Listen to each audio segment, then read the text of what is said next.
Hey, this is Abel here. We're at the ruins of an old oven. This is the way that bread was traditionally made back in the day. This is from the early 1900s. We're at basically the ruins of an old mining camp from the early 1900s. And the way that bread was made here, this is called the community oven, and it was inside of a woman's home. Her husband had died in the mine.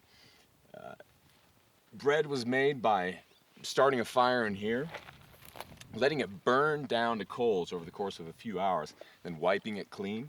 So she would do this every time, and then with the dough, she'd throw it in there, and the heat was retained by these bricks, and that was enough to cook the bread.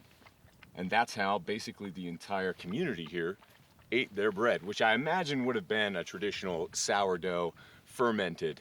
It didn't have a whole bunch of bleach and enrichment with synthetic vitamins, although I could be wrong. We are at a coal mining camp, and they invented or discovered vitamins way back in the early 1900s or so. So who knows if it was futzed with even back then, but generally speaking, these were breads that were somewhat alive.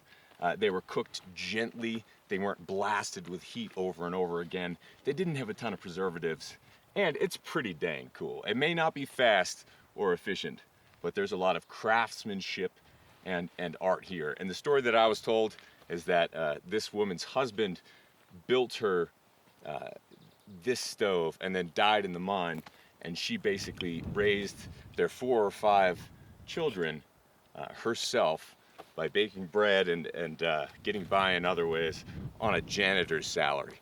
Incredible stuff. 15 cents a loaf. 15 cents a loaf. Wow. Check it out.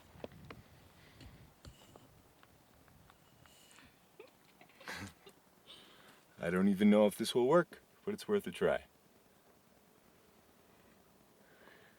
You are bread right now.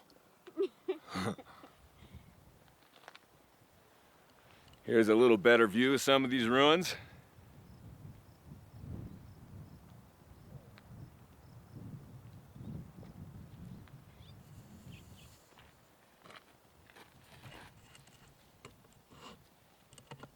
I owe my soul to the company store.